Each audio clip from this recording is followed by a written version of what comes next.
Primeramente, pidamos al Espíritu Santo que inunde con su amor nuestra mente y nuestro corazón, y que en esta reunión en que queremos conocer y amar más a nuestra Madre del Cielo, aprendamos a imitarla en sus virtudes para llegar a un puerto seguro que es su Hijo Jesucristo. Súplica María, Virgen María, dame un corazón semejante al tuyo, firme en sus afectos e inquebrantable en su fidelidad. Un corazón afectuoso que irradie ternura serena y no rehúse entregarse a los demás.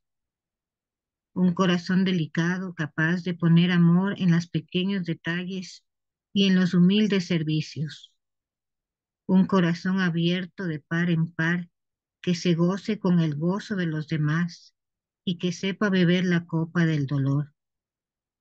Un corazón dulce y bueno que no condene a nadie y no se canse nunca de perdonar y de amar. Amén.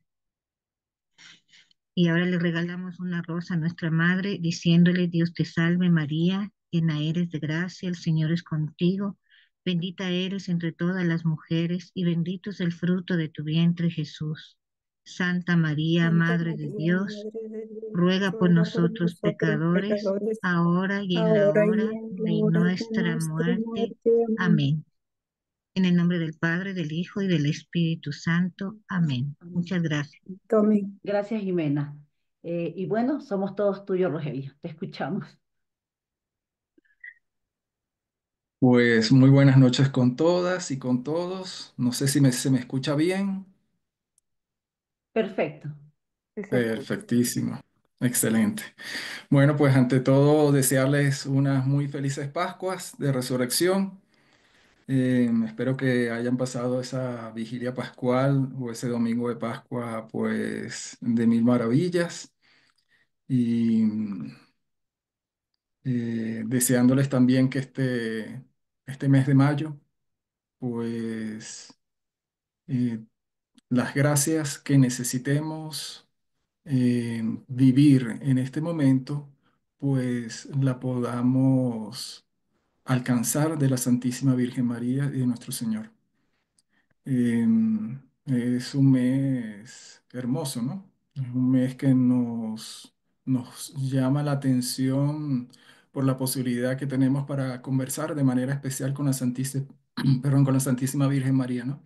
Y con nuestro Señor también, ¿no? Porque la conversa con su madre es también conversar un poquito con su hijo, ¿no? Y claro, es un momento especial, ¿no? Un momento que de alguna forma nos acompaña en la cronología, ¿no? Porque es el mes de mayo, ¿no? Pero también es momento de gracias, ¿no? Es oportunidad para dejarnos impresionar, ¿no? Por la vida de la Santísima Virgen María, dejarnos impactar, ¿no? Que la huella de su amor quede impresa en nosotros, ¿no? Y qué mejor fecha, ¿no? Que el mes de mayo. Claro, en realidad uno se pone a ver y todos los días siempre existe la posibilidad, mientras estemos en estas coordenadas, ¿no? Del espacio y del tiempo, mientras estemos vivos, tenemos esa oportunidad maravillosa, ¿no? De poder crecer en él, ¿no? En su amor. Pero digamos que hay como que unos momentos que son más especiales que otros, ¿no? Supongo que eso también ocurre en las familias, ¿no? Y no deje de ser así, ¿no? En la Sagrada Familia. En la liturgia siempre se nos invita, ¿no? Todos los domingos a vivir, ¿no? En el Señor, pero de manera como que particular o especial, pues están estas fechas, ¿no? Las fechas de la Santísima Virgen María y también del mes, ¿no? De mayo o el mes de octubre, ¿no? Del Rosario, ¿no? Bueno, pues por cierto, ¿no? Hablando del Rosario, pues me han pedido que yo prepare un tema sobre Nuestra Señora del Rosario. Y la verdad es que yo les confieso que me resultó un poquito complicado, ¿no? Porque tantas cosas que se pueden hablar de Nuestra Señora del Rosario que la verdad es que yo pienso que me voy a quedar corto, ¿no? Ya de paso, entonces les pido disculpas, que el Señor me sepa sobrellevar esa ausencia de cosas que podría decir, ¿no? En esta pequeña charla. Pero bueno, yo también espero que si alguna de ustedes queda inspirada y se recuerda, ojalá así sea, pueda también intervenir, ¿no? Y nos puedan ayudar con detalles, ¿no? Sobre Nuestra Señora del Rosario. Siempre esos detalles son hermosos, ¿no? Un poco como decía Yoko, ¿no? Porque en el fondo se trata de amar, ¿no? Son excusas, ¿no? A mí siempre me llama la atención que todo lo que un poco hacemos con la Santísima Virgen y nuestro Señor es un poco como excusas para amarlo más, ¿no? Y para amarla más, ¿no? De cierta forma, cuando la amamos más, pues nos estamos acercando más a su Hijo, ¿no? Así que no es ningún desvío, ¿no? Del camino que nos lleva al Señor, del recto camino que nos lleva al Señor, ¿no? Entonces, de paso también me disculpo, ¿no? Y es posible que a lo mejor me demore, ¿no? Un poquito más de la horita, ¿no? Que tenemos agendada, que tenemos programada, pero no, espero que no haya ninguna dificultad con ello y si necesitan, pues, salir, pues, no hay ningún problema, ¿no? No importa, Siéntanse Rogelio. absolutamente libres. Entonces, bueno, yo les he traído algunas cositas, ¿no? Algunos detallitos. Eh, Voy a ver si me puedo asomar aquí con el puntero láser para que ustedes más o menos me sigan. Eh, Listos. Bien, este es un artista visual que la verdad es que a mí me agrada mucho. Quise comenzar un poco con él porque, bueno, en primer lugar es un profesor joven. Él da clases en un colegio de España. Es un artista plástico y publica en redes, en sus redes, ¿no? Tiene Face y tiene Instagram y Twitter, ¿no? Yo lo sigo en particular en Twitter. Bueno, ya no se llama Twitter, pero digamos el nombre equivalente, ¿no? Que creo que es X. Pero sí, siempre me ha parecido hermosa, ¿no? Esta forma de diagramar.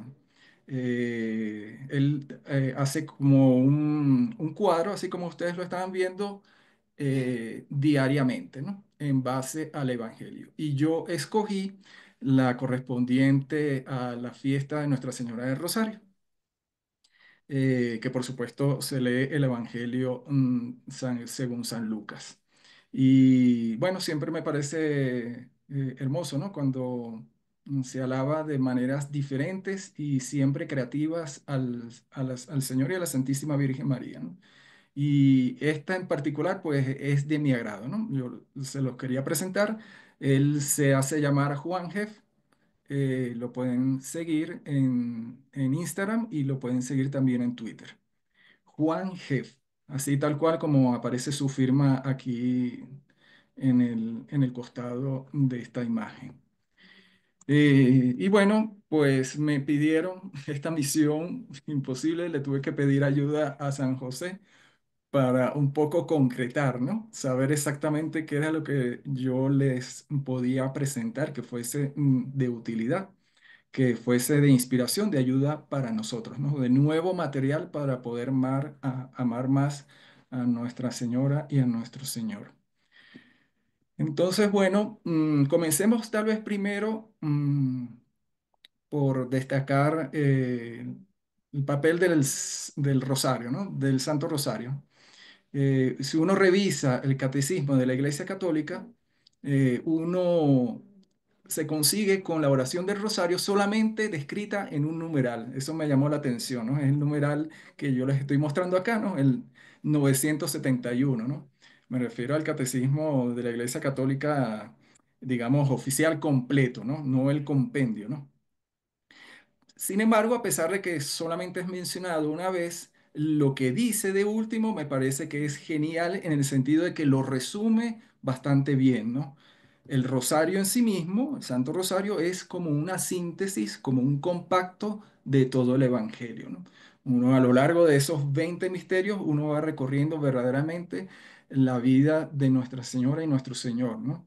Y creo que básicamente allí está, digamos, como condensado lo esencial de nuestra fe. Eso como primera curiosidad. Es un poquito contrastante porque cuando uno comienza a revisar el magisterio de la Iglesia Católica, en cambio, es lo contrario, ¿no? Uno se va a conseguir con muchos documentos donde queda alabada la oración, ¿no? Del Santo Rosario, ¿no? Entonces, bueno, ya los veremos, ¿no? Aquí hay una imagen que también me parece preciosa, un poco el estilo renacentista de Nuestra Señora del Rosario, aquí con una camándula que está siendo sostenida, ¿no es cierto?, por el niño Jesús, y también una camándula externa, ¿no?, que en cambio parece un poco glorificar, ¿no?, a la Santísima Virgen María y a nuestro Señor. Eh, Uno cuando revisa las fechas, lo primero que se da cuenta es que no cae, ¿no es cierto?, en mayo la festividad de Nuestra Señora del Rosario, ¿no? Cae un 7 de octubre, ¿no? Y la verdad es que el contexto histórico es bien interesante. Les voy a explicar un poquito, ¿no? ¿Cuál es ese contexto histórico en el cual surge esta fiesta? Y fue instituida en 1571, fue instituida en Europa y el nombre de la fiesta de Rosario no era así, tenía otro nombre, ¿no? Tenía el nombre de Nuestra Señora de las Victorias, en cambio, ¿no? Porque en esa fecha, pues ocurrió un evento histórico muy importante, ¿no? Ya les voy a hablar un poquito de ese evento histórico, ¿no? Claro, después con el tiempo cambió el nombre al que, digamos, nosotros conocemos ahora, ¿no? Nuestra Señora del Rosario, y ese cambio ocurrió nada más unos 3 añitos después, ¿no? 1574 por el Papa Gregorio XIII. Ahora, ¿por qué está relacionado, digamos, la fiesta de Nuestra Señora del Rosario y propiamente la oración del Rosario con esa batalla? ¿Y qué importancia pudo haber tenido esa batalla? Bueno, vamos a retroceder un poquito más todavía, ¿no? Retrocedemos desde las épocas, ¿no es cierto?, del Renacimiento, porque es más o menos por allí, hasta la Baja Edad Media. Nos trasladamos al año 1212, imagínense ustedes, ¿no? Más o menos el siglo XIII, por donde, digamos, se refunda el Carmelo seglar. Y el Carmelo, digamos, de los frailes y el Carmelo de las monjas, ¿no? Todo el Carmelo, ¿no? La tradición dice, cuenta que en esa fecha, en 1212, ocurrió una aparición. Se apareció a un sacerdote que era de origen español, Domingo de Guzmán, en una ciudad que es la ciudad francesa de Toulouse, que uno puede traducirlo como Tolosa, ¿no? Y la tradición también reza, pues que tenía en su mano el rosario y que comenzó a explicarle cómo rezar el rosario a este sacerdote. Un poco para contextualizar, la razón de esa aparición es que en aquel entonces en Europa había una situación más o menos complicada. Bueno, ¿cuándo no está complicada la situación en nuestro mundo? Bueno, en la humanidad, la verdad es que más o menos siempre. Pero en la situación particular europea y concretamente en Francia, había una presencia de herejía, ¿no? En realidad, desde principios del cristianismo se han presentado esas enseñanzas que están desviadas de lo que es ortodoxo, ¿no? De lo que es correcto, de la enseñanza de la iglesia. Y esta era una herejía particularmente complicada de combatir porque tenía cierta simpatía en el pueblo, ¿no? Era la herejía llamada cátara, ¿no? O albigense. Y en ese contexto es que ocurre esta aparición de la Virgen María y no es que comenzó, digamos, o apareció la oración del rosario, porque en realidad ya tenía cierto tiempo ya que había aparecido en Europa, pero de alguna manera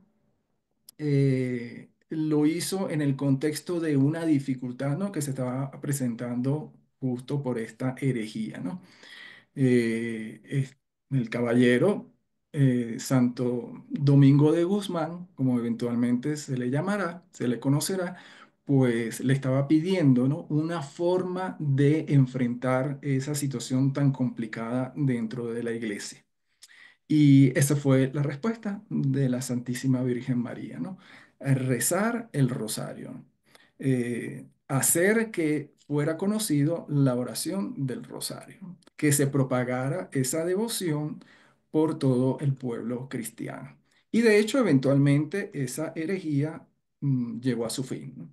Y por supuesto que de cierta forma no dejo de pensar que de alguna manera el rezo del rosario colaboró a la creación de la orden dominicana, y también creo, porque ocurrió en el siglo XIII, un poco también a la refundación de la Orden del Carmelo, ¿no? Lo cual ocurriría un poquito más tarde, en 1245, ¿no? Una vez que el Papa Inocencio IV, pues aprobó o puso su rúbrica sobre la regla de San Alberto.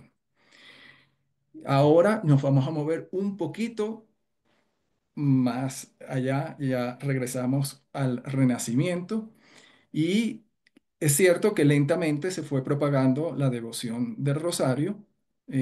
Por aquel entonces era una manera fácil para el pueblo de Dios de conversar con la Santísima Virgen María, porque ustedes recordarán, ¿no? En aquel entonces básicamente las gentes pudientes utilizaban el latín, y en el mundo eclesiástico se usaba también el latín, por lo menos en Occidente, ¿no? De forma tal que el oficio divino se lo rezaba pues en el latín. Así que una forma de que el pueblo cristiano pudiera rezar, pudiese orar, pues era utilizando el salterio, ¿no? Es decir, como una especie de oración, de rezo más o menos extenso, más o menos largo, de tal forma que pudiese acompañar de cierta forma a los ministros, em, y hacerlo en la lengua vernácula, ¿no? Utilizando las lenguas locales, ¿no? Entonces era una manera más o menos práctica de rezar, ¿no? En sustitución de ese oficio divino. Mientras a todas estas, ya estamos en el mundo renacentista, ya es el mundo del, digamos, de las ciudades que comienzan a moverse un poco con el comercio, con el mundo mercantil. Está, entre otras ciudades de este tipo, Venecia, como ciudad-estado más o menos fuerte, poderosa, que va surgiendo del mundo renacentista. No es la única, por supuesto. Está Florencia también, por ejemplo, ¿no? O está Génova también. Está el Imperio Sacro Germánico. Está también España, en la monarquía hispánica. Em, y bueno, en algún punto de esta historia, Venecia desea expandirse. eh, Claro, como se expande Venecia o se expande las ciudades europeas, es un poco también expandir el cristianismo, de cierta forma, y ellos estaban interesados en seguir comercializando hacia el este, hacia Europa del Este, y ellos adquieren un pequeño puerto, una pequeña ciudad, en aquel entonces era pequeña ciudad, llamada Lepanto, que en la lengua griega la llamamos naupactos. Yo se los coloqué aquí en el alfabeto griego original, ¿no? Que se puede traducir más o menos como naupacto, ¿no? Naupacto o Lepanto, ¿no? Claro, el nombre hispanizado es propiamente Lepanto, ¿no? Ubicado, bueno, yo les coloqué en un mapita en lo que actualmente es Grecia meridional. ellos con ese deseo, digamos, con ese afán de expandir un poco su mercantilismo, sus negocios, como ciudad propiamente, pues entonces deciden, digamos, ubicarse en ese emplazamiento, lo logran más o menos hacia 1407 en pleno Renacimiento, comenzando el Renacimiento, y resulta que más o menos por allá, por 1453, un poquito más adelante, como unos 50 años después, cae el Imperio Romano Oriental. En aquel entonces se había mantenido firme ante el empuje, digamos, del mundo musulmán. Pero bueno, eso sí fue, digamos, visto de manera negativa por el mundo europeo, ¿no? El hecho de que el Imperio Romano Oriental pues hubiese caído, ¿no? Constantinopla, ¿no? La ciudad cristiana ubicada más hacia el oriente, resulta que había caído en manos de los musulmanes, ¿no? Y eventualmente esta pequeña ciudad de Lepanto también cayó en manos de los musulmanes, de los turcos del Imperio Otomano, ¿no? Más o menos por 1499, ¿no? Es decir, había una lenta expansión del mundo musulmán que estaba llegando prácticamente a las puertas de Europa, ¿no? De la Europa cristiana, ¿no? Hay que recordar que los musulmanes, pues, no, profesan una religión que tal vez pueda tener alguna que otra similitud, ¿no es cierto?, con el mundo cristiano, con el cristianismo, pero no, en realidad no exactamente igual, ¿no? De hecho, hay algunas diferencias importantes, ¿no? Y este señor en aquel entonces gobernaba el Imperio Otomano. Este señor se llama Selim II, era el gobernante que dirigía el imperio en aquel entonces, hijo de Suleimán II y de Hurrem, y bueno, seguía un poco empujando esa expansión de ese enorme territorio. No era particularmente muy amante de, digamos, del mundo guerrero, no estaba muy impulsado por el hecho de querer conquistar tierras ni nada por el estilo. Un poco se estaba moviendo por la inercia, digamos, de lo que habían hecho sus antecesores.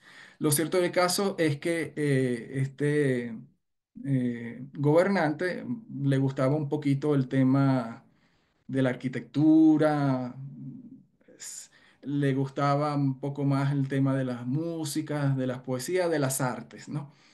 Pero bueno, con todo y eso, pues había, digamos, como un plan para seguir expandiendo el Imperio Otomano por Europa.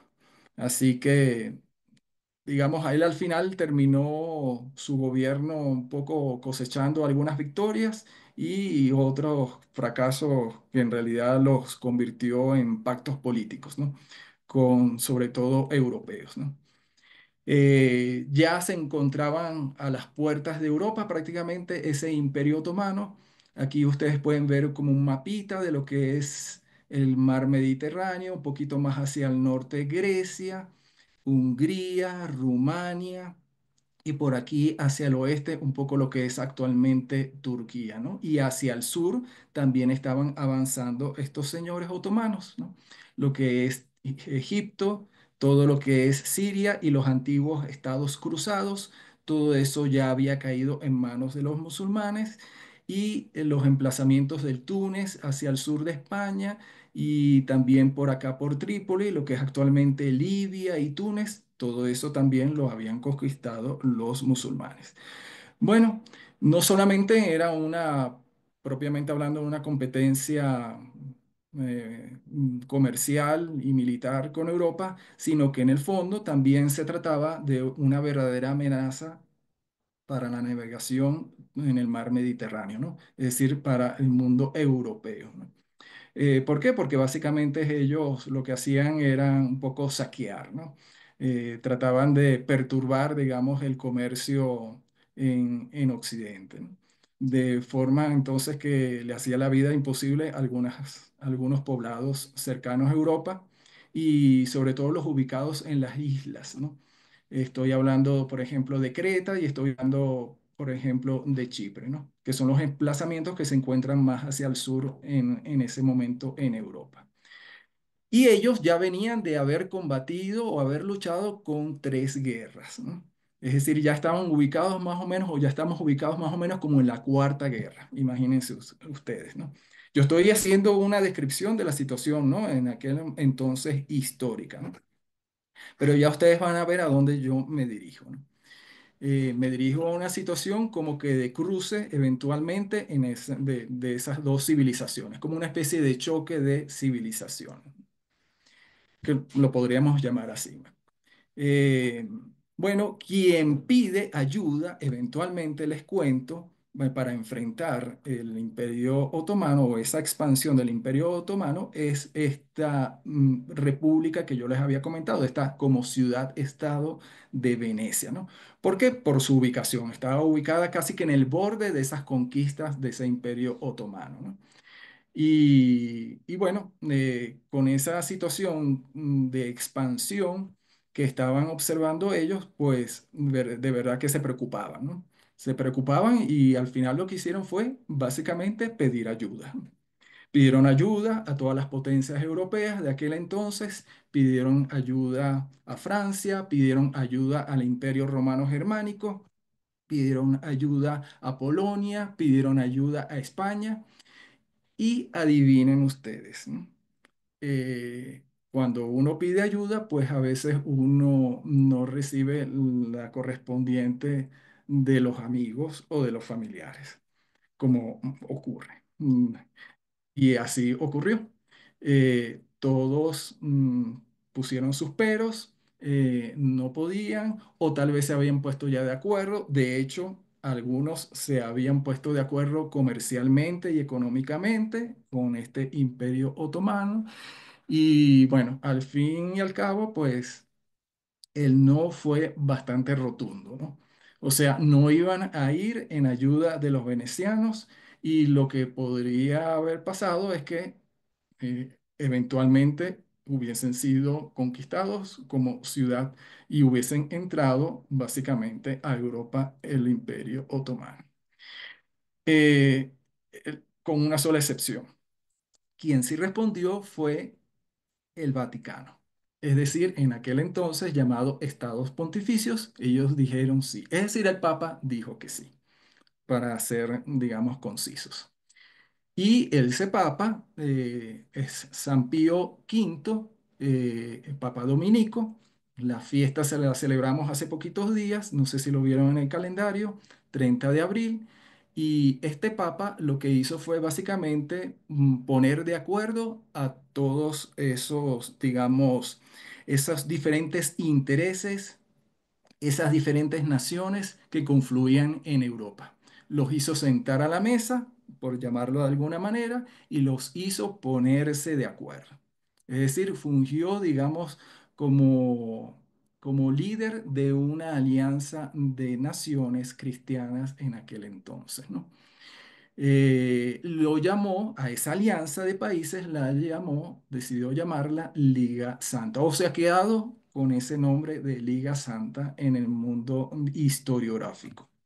Eso ocurrió en 1571, ya estamos al borde de ese evento que yo les voy a comentar, ¿no? Y esa alianza la constituyó, pues, básicamente España, ¿no? La monarquía española, los mismos estados pontificios, porque también en aquel entonces, pues, el Vaticano, pues, tenía una armada mucho más grande, tenía, digamos, más medios financieros. La misma República de Venecia, por supuesto, que participó en esa alianza militar, la Orden de Malta, la República de Génova, el Ducado de Saboya, digamos, una serie de entidades políticas importantes, representativas, digamos, del mundo europeo cristiano. Y bueno, con esa firma de esa alianza, pues comenzó los preparativos, porque era inminente que hubiese un conflicto, ¿no? Es decir, nosotros estamos hablando de una batalla que ocurrió, digamos, en la sombra de la fiesta de Nuestra Señora del Rosario. Y ya vamos a ver exactamente cómo es que de alguna manera se participó, ¿no? Con la oración del Rosario, ¿no? Bueno, esa firma, por cierto, de ese pacto ocurrió el 25 de mayo, el 25 de mayo de 1571. Y bueno, esos preparativos en parte, digamos, se constituyeron en, digamos, reunir todo el dinero, ¿no es cierto? Y reunir, digamos, el armamento y los soldados que iban a participar y las galeras que iban a actuar. Y por supuesto que también son muy importantes los símbolos, ¿no es cierto? Aquí, por ejemplo, podemos observar el estandarte que se utilizó en ese conflicto de carácter naval. eh, digamos, aparece el lema In hoc signo vinces, que es el lema famoso con el cual se triunfó, ¿no es cierto? Se logró que el cristianismo se convirtiera en religión oficial. Tal vez para algunos no tan loable ese evento histórico, es posible que se lo pueda discutir, obviamente, ¿no? Para otros, qué bueno que haya sido así. Bueno, hay de todo, diferentes opiniones, ¿no?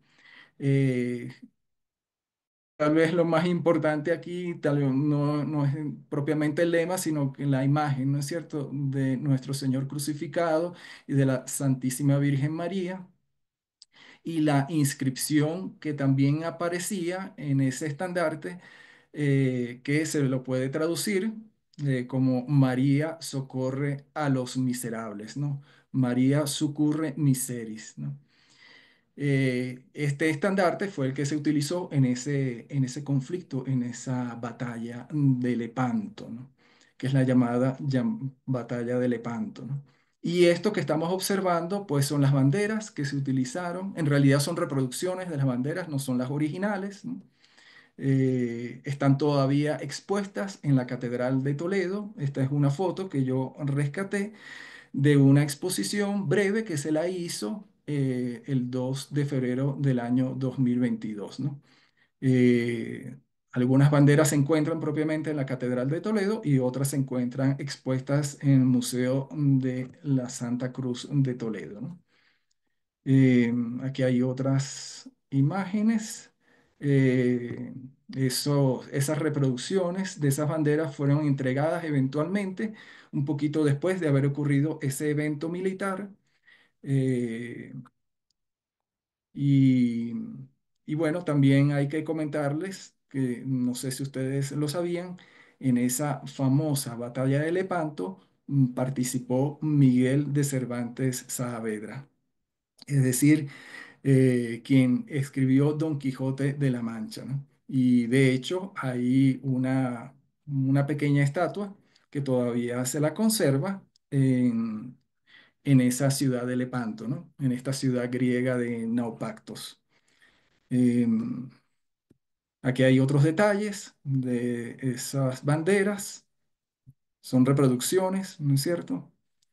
Bueno, lo cierto del caso es que ese 7 de octubre en realidad caía domingo y había una costumbre entre los dominicos de que las cofradías todas se reunieran a rezar el Santo Rosario. Es decir, ellas todas se reunían los primeros domingos de cada mes. Esa era la costumbre que ellas tenían. Entonces, claro, por supuesto que fueron invitadas todas las cofradías a rezar el Santo Rosario en las vísperas de ese conflicto, de esa batalla naval. Entonces, por eso es que ocurre ese 7 de octubre, ¿no? En aquel año, pues entonces había caído domingo. Y bueno, esta es una representación de esa batalla naval. Esta es un poco cómo quedaron organizadas, digamos, las diferentes divisiones de esa batalla naval, solamente por un tema de curiosidad, ¿no? Uno se puede dar cuenta de este mapita, pues que más o menos las fuerzas de esa Liga Santa eran más o menos de la misma cantidad que las correspondientes del enemigo, por llamarlo de alguna forma, ¿no? Del Imperio Otomano, ¿no? Así que más o menos las fuerzas estaban básicamente equilibradas en cuanto a lo militar, ¿no? Pero entonces, sin lugar a dudas, que pesó el rezo del Santo Rosario, ¿no?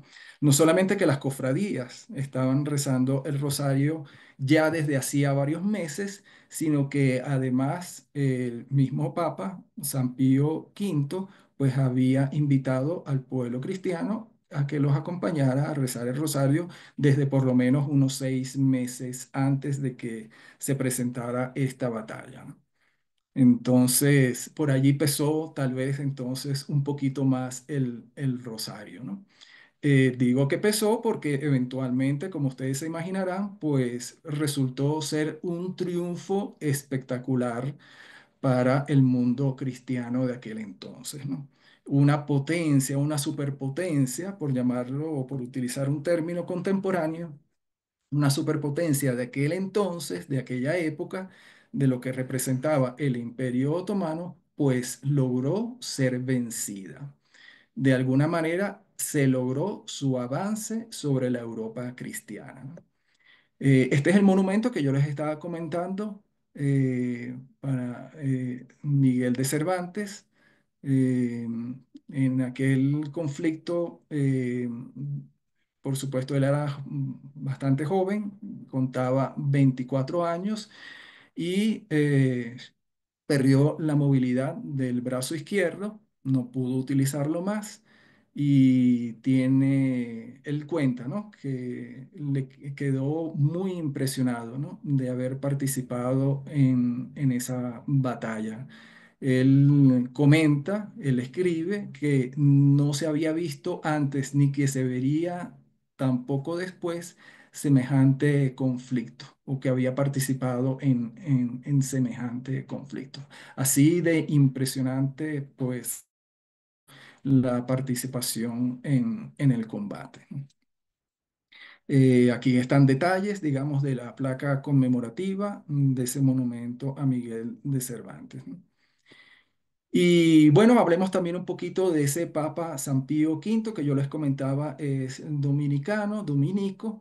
Resulta que descubrí que ese Papa, pues, sí tuvo una participación, una actividad en América, pues permitió que la Universidad de San Marcos de Lima se convirtiera en universidad pontificia. Y un detalle interesante es que es la primera universidad que tiene, digamos, ese nombre de universidad pontificia y por lo tanto se le considera la primera universidad propiamente en haber sido fundada en las Américas, en la América hispana, ¿no? Eso fue durante el gobierno del virrey Francisco Álvarez de Toledo, 1571, ¿no? Otros detalles, ¿no? Pictóricos, hay mucha información de esta batalla de Lepanto en cuanto a, digamos, a la producción pictórica. Eh, de más está decir que obviamente que el Papa estaba rezando ese día, ¿no?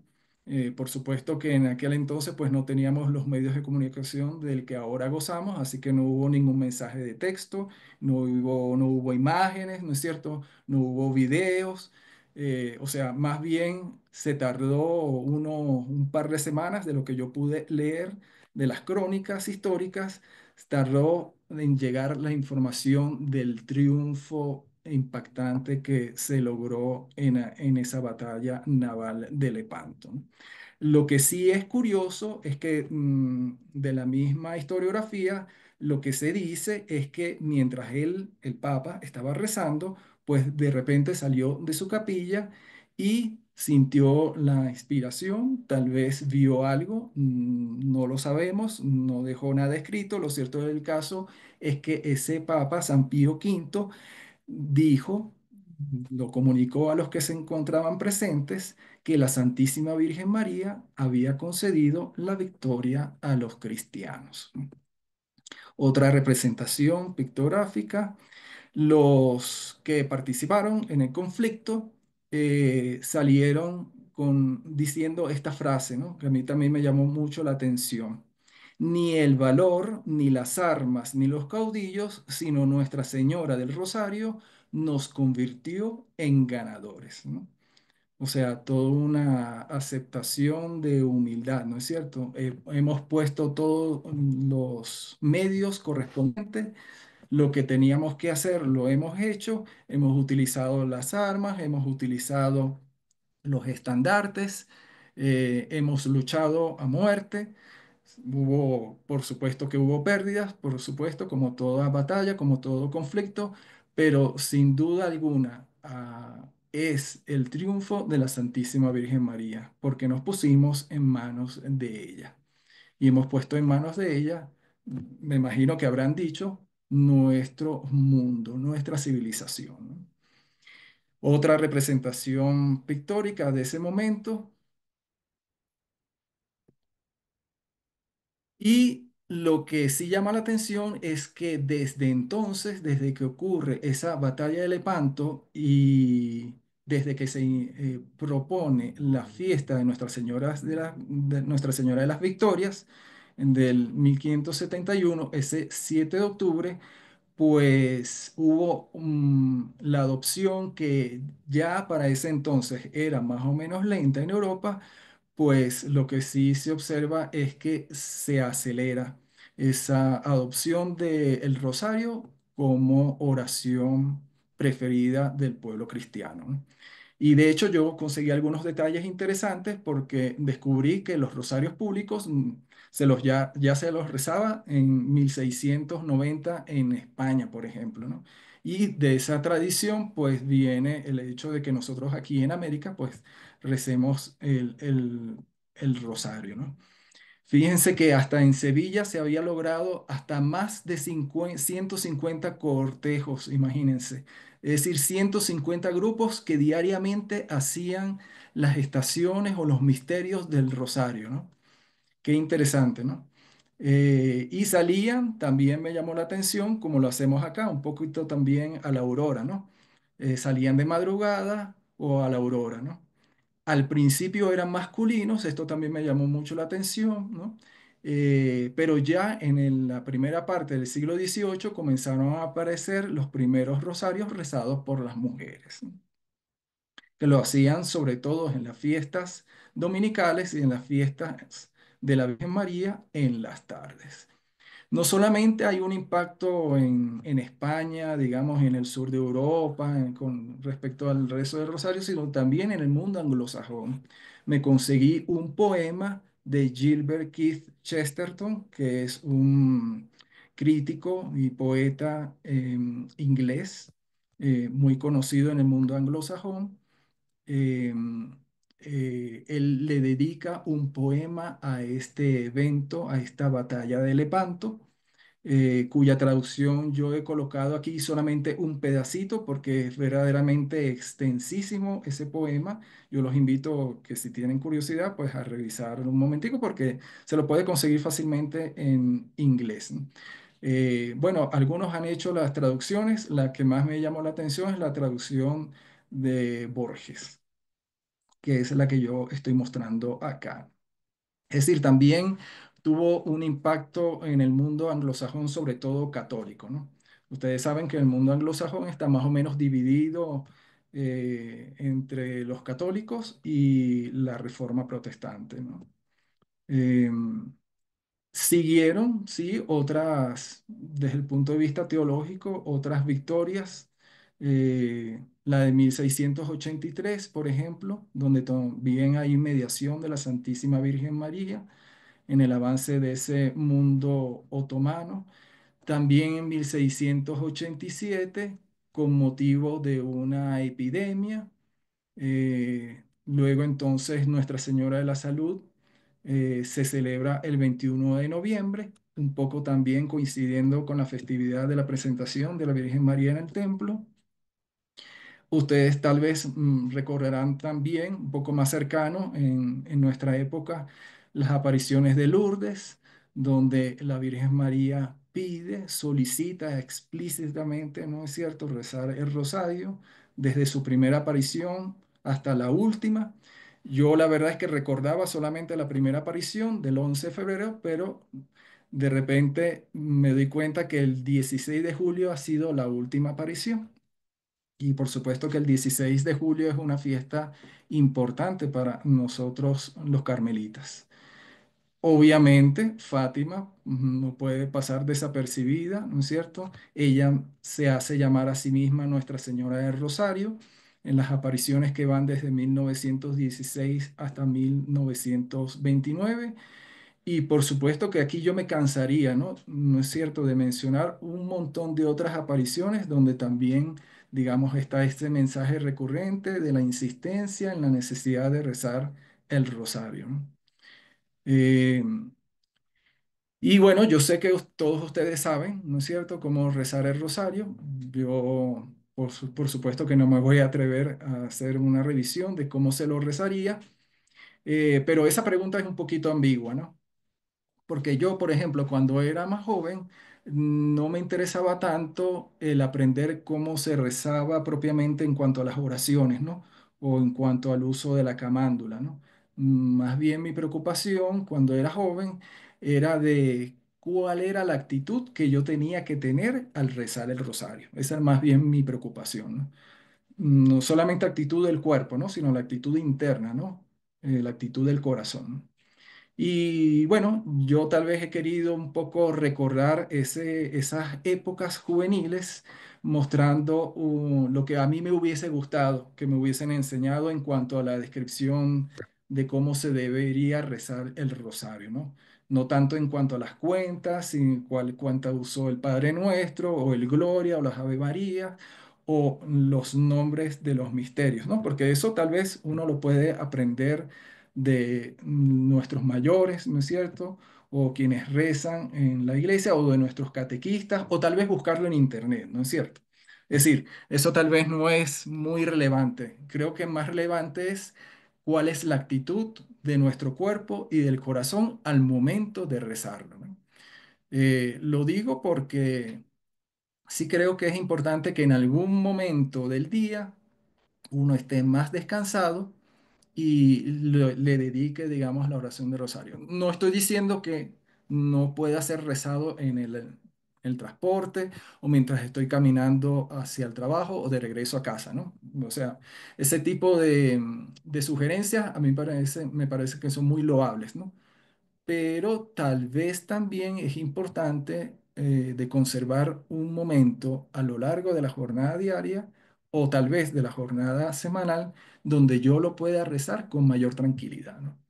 Es decir, rezarlo sí en la actividad, en el fragor de la actividad diaria, pero también poderlo rezar tranquilos en casa o tranquilos en la iglesia, ¿no es cierto? Entonces, bueno, yo he querido recoger un poquito la pedagogía carmelita en ese sentido, ¿no? Leemos o escuchamos a Santa Teresa de Jesús.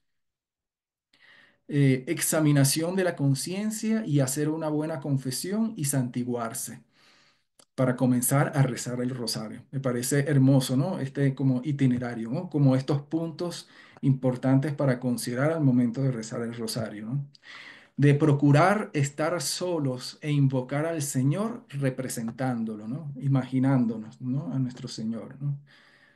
Es decir, como tener, es más o menos como el equivalente a tener paz en el cuerpo, tener el cuerpo tranquilo, descansado, y estarse quieto, ¿no? Estarse completamente quieto, ¿no? Como vais a rezar vocalmente, entended lo que decís. Es decir, cuando estamos en la oración vocal, reconocer qué es lo que estoy diciendo y a quién se lo estoy diciendo, ¿no? Enseña a su majestad que sea a solas, en especial si uno tiene melancolía o flaqueza de espíritu. Aunque procuren aquietarse, no pueden ni asienten el entendimiento, verá que no es culpa suya. No se fatigue, sino rece como pudiere. Y también me parece que es importante esto, ¿no? Porque siempre uno escucha, ¿no? Sobre todo a los jóvenes, decir que el rezo del rosario puede ser fastidioso, puede ser aburrido, ¿no? Pero entonces aquí entra un poco la pedagogía carmelita, ¿no? Bueno, hay que procurar aquietarse, ¿no es cierto? Y aunque el entendimiento no esté del todo, digamos, orientado, pues tampoco es que nos vamos a culpabilizar, ni tampoco nos vamos a sentir mal, ¿no? Y tampoco es que nos vamos a fatigar, sino que vamos a tratar de rezar como pudiéramos rezar, ¿no? Es decir, hacer el esfuerzo, ¿no? De rezar, ¿no? Meditar en las obras del Señor, ¿no? Pensar en el amor que Cristo me tiene. Meditar en los misterios de Cristo y amarle mucho. Yo creo que eso es un poco lo que se tiene que hacer en el rosario, ¿no? Meditar en las obras del Señor. Lo digo porque a veces uno puede sentir o puede percibir, a mí me ha pasado, que yo percibo que las personas están rezando el rosario y entonces no están pensando, ¿no? No están pensando en las obras del Señor, no están pensando en el amor de nuestro Señor Jesucristo, no están meditando en los misterios, están, no sé, distraídos o distraídas, o tal vez viendo el techo, o tal vez viendo algún detalle del mobiliario, o pendiente de cualquier otra cosa, ¿no es cierto? Pero tal vez nosotros deberíamos educar nuestro cuerpo y nuestro corazón a tratar de meditar, ¿no? O sea, centrarnos en las obras del Señor, ¿no? O por lo menos una vez, ¿no? Cuando estemos rezando el rosario. Yo no digo que a lo mejor no se puede hacer todo el día, perdón, cada día, pero a lo mejor sí se lo puede hacer en algún momento durante la semana, ¿no? 2 o 3 veces tal vez a la semana, en tanto en cuanto no sea posible hacerlo. Creo que deberíamos hacerlo así, ¿no? Meditando en las obras del Señor, ¿no? Si nos ayuda, ya les voy a mostrar cómo nos puede ayudar a aprovechar los sentidos para su interior, ¿no? Si quiere, nunca se aparte de tan buena compañía, ¿no? En referencia al Señor, ayudándose de una imagen o de un libro, ¿no? Porque a lo mejor meditar en las obras del Señor y no tener nada frente que nos ayude a meditar o a centrarnos, puede ser complicado, obviamente, ¿no? Entonces, como buena pedagoga, la Santa Madre Fundadora nos sugiere, nos recomienda, ayudándose de una imagen o de un libro, orando con el Padre Nuestro. Dice ella, cuán subida en perfección es esta oración evangélica que en tan pocas palabras está la contemplación y perfección. Se podría hacer un gran libro de oración. Y me llamó mucho la atención que ya terminara así, porque yo pienso en un gran libro de oración y bueno, hay varios libros de oración que tienen que ver con el Padre Nuestro, ¿no? Hay varias publicaciones que uno puede conseguirse, ¿no es cierto?, donde se desgrana o se va, digamos, desmenuzando de las diferentes partes del Padre Nuestro, ¿no? Como si fuese una meditación, ¿no? Y por supuesto que no dejo de pensar en el catecismo, ¿no? Catecismo de la Iglesia Católica en la cuarta parte, la última parte y en la segunda sección hay toda una explicación así, pero bien desmenuzadita, ¿no? De el Padre Nuestro, ¿no? Eh, Más pedagogía carmelita, ¿no? Ahora traigo a Santa Teresita del Niño Jesús, ¿no? Ella decía, seguramente ustedes habrán leído, ¿no es cierto? Es bien famosa esta referencia. Bueno, tal vez no esta, pero sí la siguiente, porque esta es de una cartita que le escribe a su hermana Inés. Y pensar que toda la vida me ha costado tanto rezar el rosario. Pero ya ustedes saben, ¿no? A dónde me dirijo, a historia de un alma, ¿no? Pero rezar yo sola el rosario, me da vergüenza decirlo, me cuesta más que ponerme un instrumento de penitencia. Sé que lo rezo tan mal, ¿no? He aquí la demostración de lo que yo les comentaba, ¿no es cierto? Que puede ocurrir que en el mundo juvenil pues haya o se experimente esta dificultad, ¿no es cierto?, para rezar el rosario, ¿no? Y nada más y nada menos que de Santa Teresita, ¿no? Por más que me esfuerzo los misterios del rosario, sigue diciendo ella, no consigo fijar la atención. Durante mucho tiempo viví desconsolada por esta falta de atención, que me extrañaba, pues amo tanto a la Santísima Virgen, que debería resultarme fácil rezar en su honor unas oraciones que tanto le agradan. Fíjense, ¿no? Entonces, también aquí un poco veámonos, ¿no? En este espejo, ¿no? De Santa Teresita, ¿no? Ahora me entristezco ya menos, pues pienso que como la reina de los cielos es mi madre, ve mi buena voluntad y se conforma con ella, ¿no? Entonces, fíjense que también un poquito de la propia misericordia de uno, ¿no? Pero también hay otro aspecto que me llama la atención, ¿no? Dice ella a continuación, que puede ser un poquito como la clave de por qué le resultaba complicado o difícil, ¿no? A veces cuando mi espíritu está tan seco que me es imposible sacar un solo pensamiento para unirme a Dios, fíjense que hay una dificultad, ¿no es cierto?, en la meditación. Rezo muy despacio un Padre Nuestro. Y fíjense que allí coincide con Santa Teresa, ¿no? Y luego la salutación angélica. Entonces esas oraciones me encantan y alimentan mi alma mucho más que si las rezase precipitadamente un centenar de veces. Entonces aquí uno puede ver las claves, ¿no es cierto? Desvelar, ¿no? De por qué podría ser que a la juventud actual le pueda resultar más o menos difícil rezar el rosario, ¿no? Eso de rezar precipitadamente, ¿no es cierto? Tal vez hay un tema de enseñanza, ¿no? De catequesis, en el sentido de que a lo mejor a los jóvenes les sabría mejor si les enseñamos a rezar detenidamente, poquito a poquito, el Padre Nuestro, que dé chance, que dé oportunidad a que nuestra mente y nuestro corazón puedan pasear por los eventos, ¿no es cierto?, de la salvación, los eventos que lo describen las palabras del Santo Rosario, ¿no? Que den chance a imaginar que tengo un Padre joven frente a mí y que es no solamente mío, sino de nosotros. Y cuando yo pido, ¿no?, el pan nuestro de cada día, poderlo imaginar también, ¿no? Tal vez hay que darle chance a los jóvenes para que puedan imaginarse, ¿no? Traer las imágenes a su mente y poder reproducir lo que están diciendo, ¿no? Tal vez así dejamos de rezar precipitadamente el Santo Rosario, ¿no?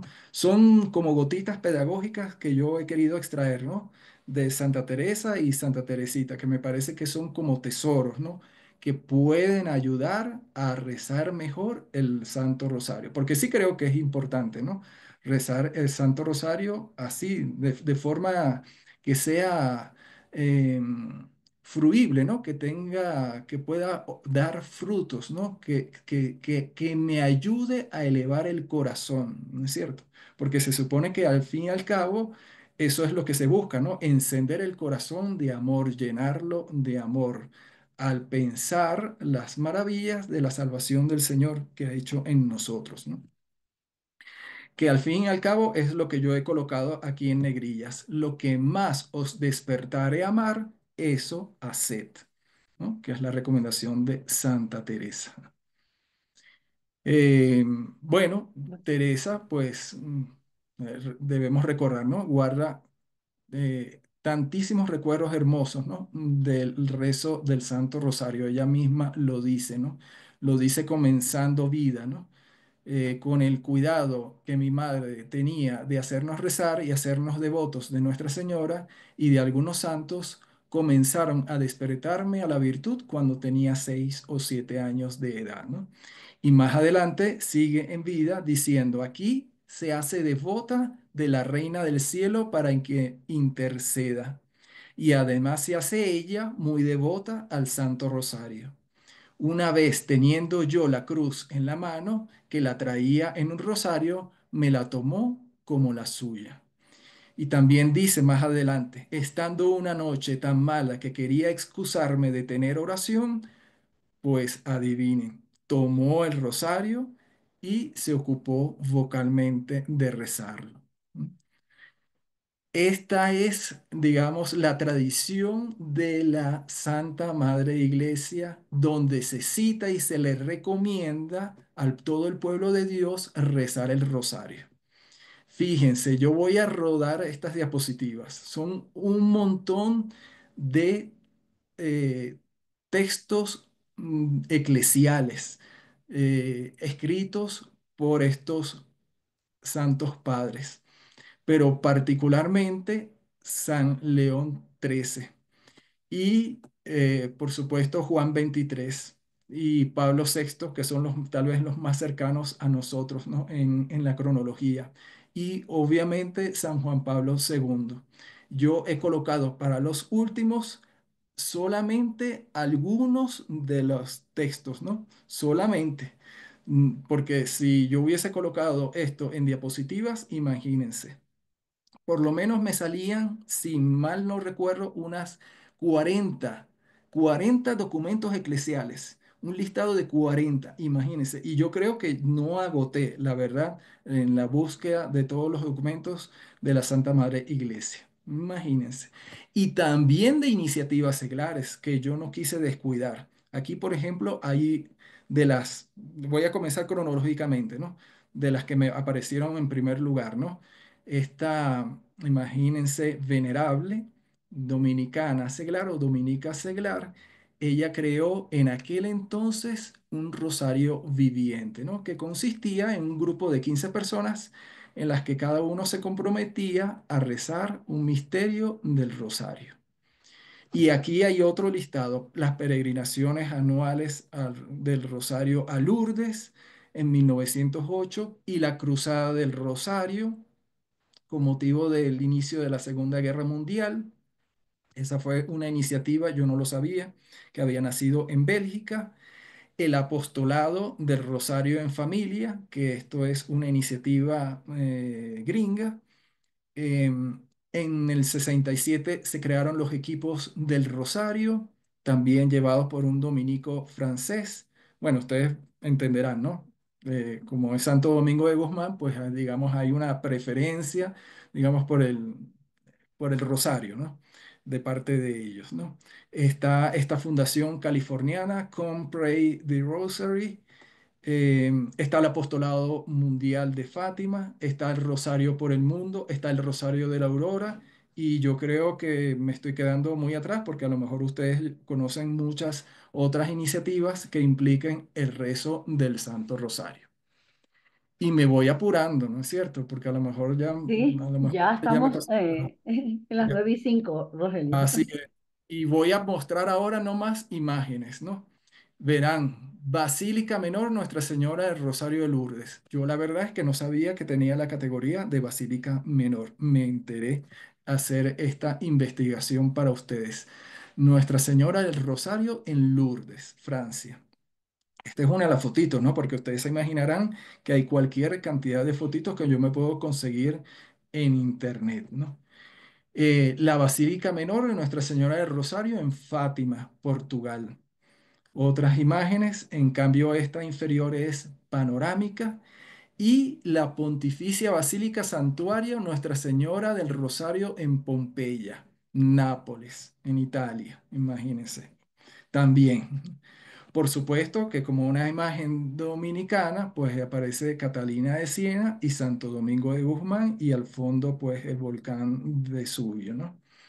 Que está, digamos, digamos, al borde de las ciudades de Pompeya y Herculano. Y no se me puede pasar porque ahí sí me van a mirar ustedes muy feo, ¿no es cierto? Aquí en Ecuador, la Basílica de Nuestra Señora del Rosario de Agua Santa, en la provincia de Tungurahua. Rescaté algunas fotitos, traté de que fueran las fotitos lo más actuales posibles. Lo que yo sí no sabía es que era patrimonio cultural de Ecuador desde el año 1997. Aquí en una foto en el altar, foto de día, una fotito un poquito más de cerca. No puedo dejar de pasar Nuestra Señora del Rosario de Chiquinquirá. El término Chiquinquirá lo investigué. La verdad es que yo lo quería hacer desde hacía tiempo. Entonces les he querido colocar aquí qué es lo que significa. Significa poblado del sacerdote en lengua muisca.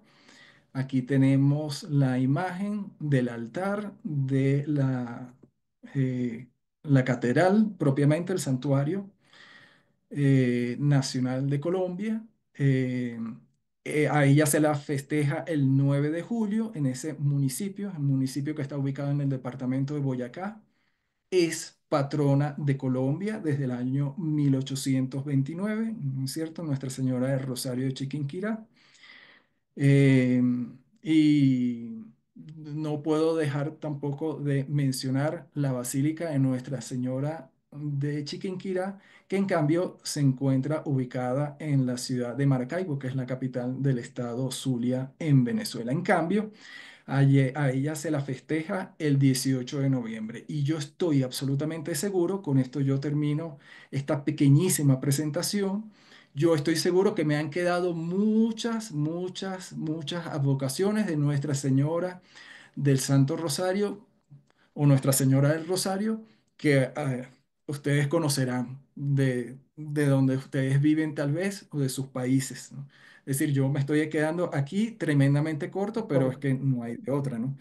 Lo cierto del caso es que, bueno, yo he querido hacer como una revisión así más o menos histórica y tal vez un poquito centrarme en ese evento, digamos, de esa batalla que dio origen a que se creara la fiesta de Nuestra Señora del Rosario, ¿no? Del 7 de octubre, ¿no? Dios te pague, Eh, Rogelio. para que nos enamoremos más, ¿no? Porque para mí todas estas, como yo les comentaba, son excusas para amar más a nuestro Señor y a nuestra Santísima Virgen María. Y con esto yo finalizo. Muchas gracias y no sé si quieren añadir tal vez algo más.